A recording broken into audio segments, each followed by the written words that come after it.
Have I ever hurt you? No, because you ain't got a big enough dick. Your dick ain't big enough to hurt me, nigga. I've been telling you that for years. Is this your first time hearing that? Is this your first time hearing that? Niggas that got women hurt, dick is big. You gonna really do me like this? We're done here. You gonna really do me like this? Long as I've been with you in bed. Carrie, we're done here. Cry in the car. Cry in the car. You gonna really be a man. Get up off your pussy. Get up off your pussy. And you got to go, dog. Period. Well, this is over with. What man will want to sit around? What man? This over with, dog. All right, Shalom. This is the brother Nahalia from the GMS Orlando camp. I want to start off by giving all praise, honor, and glory to Yahweh, Bahashem, Yahweh Shai, Bahashem, Rokah Kodash. Double honors to the apostles and the elders of Great Millstone, who are the elders of Yashar Allah, and a sincere salutation to all you Akim, who are preaching this word and believing this word, and to the Akwath, who are believing this word in all truth and in sincerity. This is Ecclesiastes chapter 25 and verse 16, and it reads, I had rather dwell with a lion and a dragon than to keep house with a wicked woman. The wickedness of a woman changeth her face, and darkeneth her countenance like sackcloth. Her husband shall sit among his neighbors, and when he heareth it, shall sigh bitterly. All wickedness is but little to the wickedness of a woman. Let the portion of a sinner fall upon her.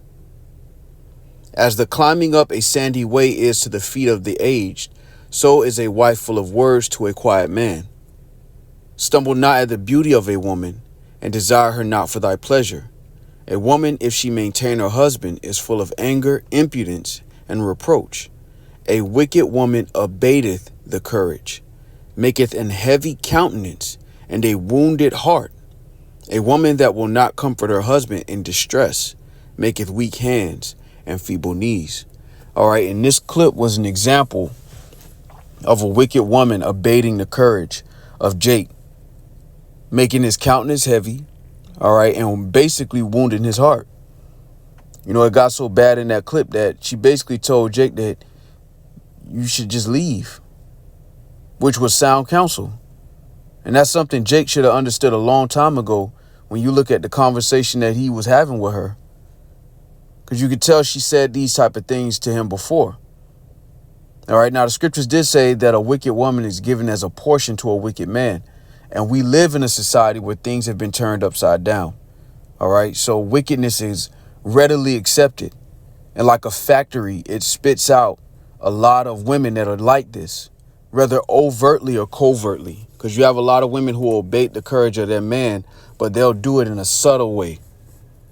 All right. Now let's go to the word abate. All right. Because in verse 23, it says a wicked woman abateth the courage.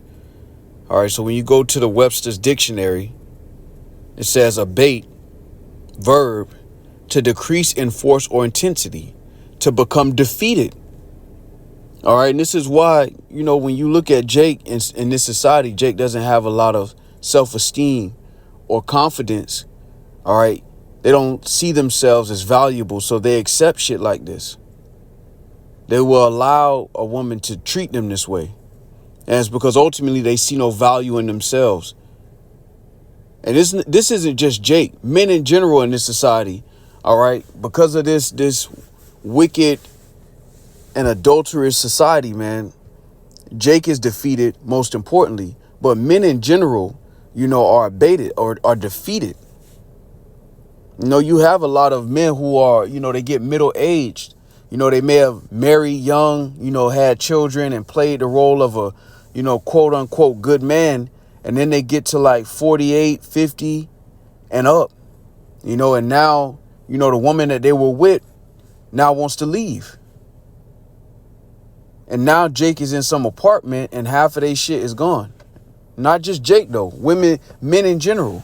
All right. And it's because this society incentivizes things of that nature. And as a result, it produces women like the one you just saw in this video. All right. But the scriptures, when you think about the time period the Lord brought this counsel out, thousands of years before we got into Babylon the Great, the Lord said this again, Ecclesiastes 25 and 16. I'd rather dwell with a lion and a dragon than to keep house with a wicked woman. Now, when you go into Proverbs 21st chapter, I'm going to go to the 9th verse. It says, it is better to dwell in a corner of the housetop than with a brawling woman in a wide house. And when you deal with Western women in general, generally speaking, that's what you're going to get. All right. It's rare to find a pillar of rest amongst the women in the Western world, man. All right. This is Proverbs 21:9 reads in the NLT. It's better to live alone in the corner of an attic than with a quarrelsome wife in a lovely home. All right. You can look at Jake's face during a whole interaction.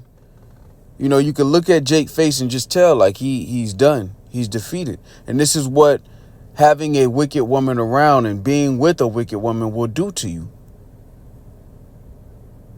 And this is why the scriptures, thousands of years before we ended up in Babylon the Great, said it is better to dwell in a corner of the housetop than with a brawling woman in a wide house. All right, matter of fact, let's get the words of the preacher. All right, you know where I'm going.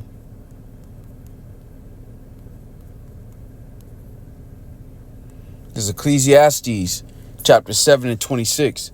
And it reads, I find more bitter than death the woman whose heart is snares and nets, and her hands as bands. Whoso pleaseth Yahweh Shai shall escape from her, but the sinner shall be taken by her. And this is why Sophia is really our wife on this side through the spirit and power of Yahweh Shai. And when the Lord imparts unto you wisdom, you start to understand and see the world and why it's this way. And you're able to avoid a lot of pitfalls in this society. All right. Understanding this truth will give you a very great advantage through the spirit and being able to filter out the women that you deal with. All right. Now, scriptures do say it's better that you don't even marry, but if, you have brothers that can do that. But for the ones who can't, all right, the scriptures are a good way to filter the good and the bad. The apostles talk about having a woman that's pleased to dwell with you, whether she knows the truth or not. But it's preferable that she doesn't, because the scriptures talk about her teaching you an evil lesson. All right. Because, again, the snares and nets isn't exclusive to whether a woman knows the truth or not. All right. This is why it's few and far between when you deal with women that are actual pillars of rest, because this society at large, this is what they give you. All right. And you could tell by Jake's countenance, he was just it was kind of funny. But at the same time, you looking at Jake and it's like, Jake he didn't even know what to do in that moment. It was like a deer in headlights. And a lot of Jake are going through this, man. A lot of men in this society are going through this, where they've attached themselves to a wicked woman, and now they're just stuck getting the life drained out of them. All right, you got a lot of, and this is what the West produces. Scriptures talk about Esau transgressing by wine. He creates a society that promotes this type of activity. It protects this type of activity. And as a result, you have a lot of Jakes on this side who are destroyed because they're already low in confidence and self-worth. They look to a woman to validate them. And on the first round, the first or second round of getting together with a woman, she may do that. But then as she gets used to you, the snares and nets come out.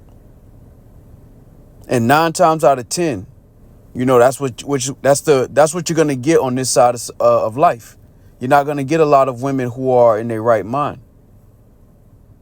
All right. Again, Ecclesiastes 7:26. And it reads, and I find more bitter than death the woman whose heart is snares and nets, and her hands as bands. Whoso pleaseth Yahweh Shai shall escape from her, but the sinner shall be taken by her. Now, when you read this in the NLT, it says, I discovered that a seductive woman is a trap more bitter than death. Her passion is a snare, and her soft hands are chains. Those who are pleasing to Yahweh Shai will escape her, but sinners will be caught in her snare. All right, let me jump down to verse 28. It says, I'll start at 27. In the KJV, it says, "Behold, this have I found, saith the preacher, counting one by one to find out the account, which yet my soul seeketh, but I find not. One man among 1,000 have I found, but a woman among all those have I not found."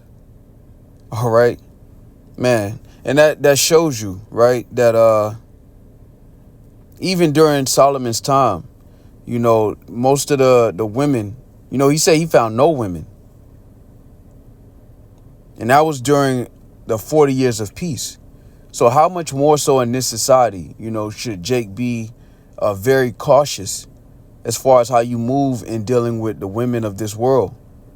Because this guy's an extreme example, but you have a lot of women who subtly do these type of things. Jake calls it mind games. And that's just a part of, the relationship in this society. And you have to learn how to maneuver it through the spirit and power of Yahweh Shem Yahushua. But as the scriptures also say, a wicked woman is given as a portion to a wicked man. All right. So let's go here in the GNT and get this Ecclesiastes 25 and 23. All right. It reads, I'm going to start at 16. It says, "I would rather live in the same house with a lion or a dragon than with a bad wife. When a wife is in a bad mood, her expression changes until she looks like an angry bear. Her husband has to go and eat with the neighbors, where he can't hold back his bitter sighs. Compared with the troubles caused by a woman, any other trouble looks small. May such women suffer the fate of sinners. A quiet man living with a nagging wife is like an old man climbing up a sandy hill. Never lose your head over a woman's beauty." And see, a lot of Jakes, they lose their mind over the countenance of a woman. Now, the scriptures say the look of a woman cheereth up the countenance. But you have to be extremely careful, especially in this society, because, again, her heart is snares and nets. And a lot of Jakes who get caught up in the beauty of a woman, basically get supplanted with the mind games. They're easily susceptible to those mind games. Jake might have a standard, but depending on how she looked, Jake might compromise on the standard. And then it's a slippery slope. All right, continuing. And think about the time period that the Lord gave us these scriptures thousands of years ago. When you look at the wisdom in the scriptures, it gives you a clear way to maneuver through a society like this. All right, continuing at verse 21, it says, "Never lose your head over a woman's beauty, and don't try to win a woman because she is wealthy.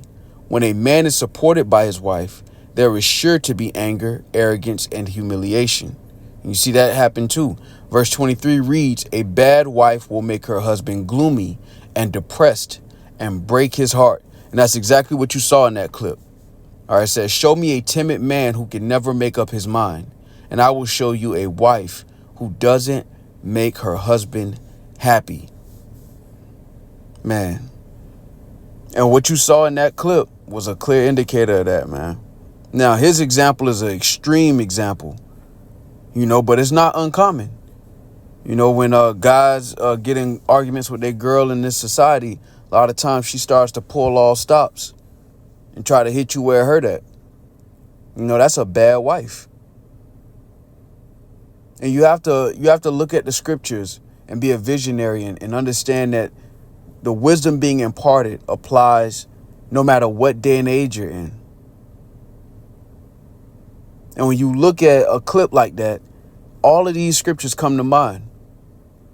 When you think about the counsel from the apostles and elders, it all comes to mind when you look at a situation like this guy on this camera. And this is why the scriptures are so important. The proper understanding of the scriptures are so important, because it can guide you through the times that we're living in. Scriptures also say this.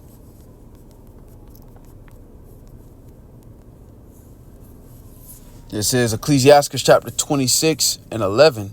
And it reads, watch over an impudent eye, and marvel not if she trespass against thee. All right. So you have to understand that this is the environment that we live in through the spirit. And you also have to apply the scriptures as you maneuver through this society. You know, and a big part of this, I'll say this through the spirit, a big part of that is Jake don't have no confidence in himself. You know, a lot of things that Jake should have been taught growing up, you know, we have to learn through trials and tribulations. We have to learn the hard way. But when you know better, you do better through the spirit and power of Yahweh Shema Shai. And a part of that is being confident through the spirit and power of Yahweh Shema Shai. Especially if you have this truth as a brother in the truth, as a laborer, even as a brother that may not be laboring but believes and is learning through the spirit. You know, pick yourself up, man, as far as your head, your confidence. Now, the scriptures tell you, don't be confident in a plain way, but have some self-worth, man. You know, all box ain't good box. You know, you have to really consider who you're dealing with. All right. On the long term, where's this going to go in the long term? And when your confidence isn't tied to the validation of a woman or possessions or anything of that nature, you can see things more clearly. But if a woman's beauty is what captivates you to the point where you lose your wits, then you have to know yourself and remove yourself from situations like that. Because it could easily turn into this. See, that relationship that you saw in the clip, it probably didn't start off like that. It probably started off with her talking sweet to him, you know, maybe even cooking meals for him or whatever the case. But there's a difference when a woman gets used to you. And you have to have the vision through the spirit and power of Yahweh Shema Shai and the discernment to understand that. That's what the scriptures are left for us to be able to apply the scriptures, not just regurgitate. And this is a perfect example of what goes on every day in Babylon the Great. All right. Now, I'm going to start here. Ecclesiastes 26:7. It reads, an evil wife is a yoke shaken to and fro. He that hath hold of her is as though he held a scorpion. I mean, just think about what we just saw in that clip and these precepts that are coming out. It shows you that this is the knowledge, wisdom, and understanding of Yahweh Shema Shai. Because this is something that's normalized in this society. But again, as the scriptures say, a wicked woman is given as a portion to a wicked man. All right, so I just wanted to put these scriptures out there through the spirit. I saw this clip, you know, and shared it with the brothers, but the spirit hopped on me to just grab some precepts to show forth that all of this goes back to the Lord. And that's why we have the greatest treasure of all. And that's the scriptures. All right. Through the spirit and power of Yahweh Shema Shai, first and foremost. All right. This is Proverbs 8:11. For wisdom is better than rubies, and all the things that may be desired are not to be compared to it. All right. So with that, I want to give all praise, honor, and glory to Yahweh, Bahashem, Yahweh Shai, Bahashem, Rokakudash. Double honors to the apostles and the elders of Great Millstone, who are the elders of Yahshua Allah. And a sincere salutation to all you Akim, who are preaching this word and believing this word, and to the Akwath, who are believing this word in all truth and in sincerity. Shalom.